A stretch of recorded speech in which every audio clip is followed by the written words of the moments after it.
নমস্কার বন্ধুরা, আজকে আমি বানাবো থুরের বড়া আর থুরের বড়া করে রসা। আর তার জন্য কি কি লাগে উপকরণ দেখে নিন। আলুটা বয়েল করে রেখেছি, থুরটা সিদ্ধ করে রেখেছি কেটে, আর বেসন দিয়ে একটা গোল করে রেখেছি ব্যাটার। আর থুরের যে ফুল থাকে এগুলি সিদ্ধ করে ঝুরি ঝুরি করে কেটে আলু সিদ্ধটা আর হলুদ, নুন, গরম মশলা, মরিচের গুঁড়া আর জিরার গুঁড়ো দিয়ে একটু মেখে নেব। মেখে বড়া করে এটা দিয়ে তরকারি হবে একসঙ্গে। দেখুন মেখে নিচ্ছি।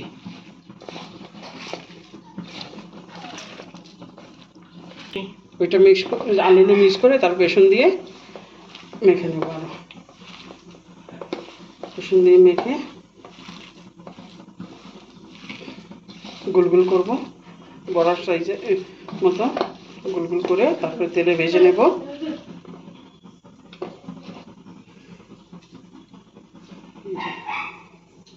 লম্বাও করা যায়, গুলো করা যাবে। এই দেখেন এরকম করে করে। আর বেসন দিতে হবে না, এটার মধ্যে তো অলরেডি বেসন আছেই। আর আলুটা দিয়েছি টাইট হওয়ার জন্য। এই যেরকম করে করে তেলের মধ্যে দিয়ে দেবো। আর এটাকে এই যে বেসন এরকম ডুবিয়ে তেলের মধ্যে দিয়ে ভেজে নেব। তেলটা গরম হয়েছে, আগে কেটে রাখা বড়াটা ছেড়ে দিচ্ছি। এটা ভেজে নেব, তারপরে ওই যে আলু দিয়ে মেখেছি ওইটা ভাজবো। এই যে লাল করে ভেজে নিয়েছি, এখন এটা নামিয়ে নেব। বলছিলাম যে বড়া শেপ করেছি, কিছু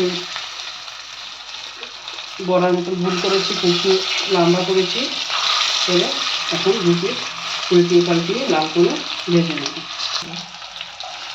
চামচ দিয়ে একটু ঘুরিয়ে নিচ্ছি, হাতাটা লাগলে ভেঙে যাবে, তার জন্য চামচ দিয়ে একটু ঘুরিয়ে ঘুরিয়ে দুটি ভেজে নেব। এক পিঠ হয়ে গেছে, আর পিঠটা ভেজে উঠিয়ে নেব।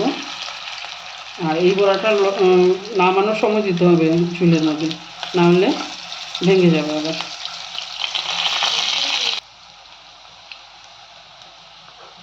যে হয়ে গেছে দেখুন, এমন করে নামিয়ে নেব।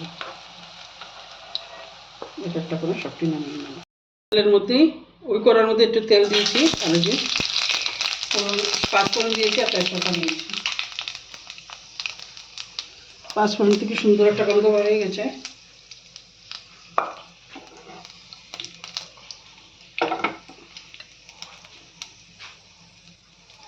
এখন ওই সিদ্ধ করা আলুগুলি দিয়ে দেবো, দিয়ে একটু ভেজে নেবো। নুন আর হলুদ দিয়ে দেবো, দিয়ে একটু ভেজে নেব, একটু লাল করে ভেজে নেব। আলুটা ভাজা হয়ে গেছে, এখানে একটু জল দিয়ে দিচ্ছি। এখন মশলাটা দিয়ে কষিয়ে নেব। জিরার গুঁড়ো হাফ চামচ,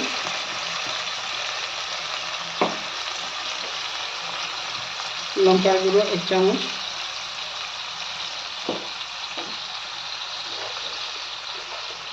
হলুদ আদা থেকে একটু কম চামচ, আর নুন যার যতটুকু লাগবে দিয়ে ভালো মতো কষিয়ে নেব।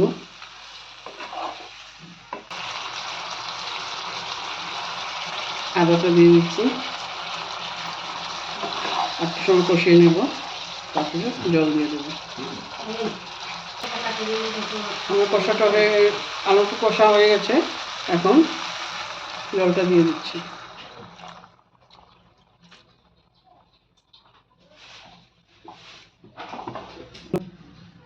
এখন বলক এসে গেলে এটার মধ্যে বড়াটা দিয়ে নামিয়ে নেব। তরকারিটা হয়ে গেছে, চিনি দিয়ে দিচ্ছি। আর এখন বড়াগুলো দিয়ে নেব।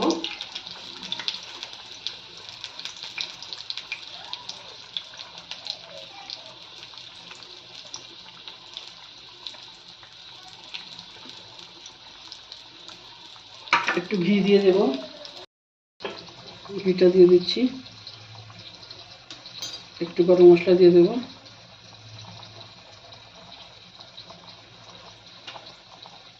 এখন এটা নামিয়ে নেব। আর নামানোর আগে এই যে বড়াগুলো যে বেসন দিয়ে গোল গোল করে বেরিয়েছি এইসব দিয়ে একটু সময় বন্ধ করে রেখে দেব। এই দেখুন বড়াটা নামানোর সময় দিলে মানে ঝুলটা নামানোর সময় দিলে ভাঙবে না, এই দেখুন ভাঙবে না। এখন পরিবেশন করা যাবে। এই দেখুন আমার রসাটা রেডি হয়ে গেছে। ভালো লাগলে একবার অবশ্যই ট্রাই করবেন আর লাইক করবেন। Thank you.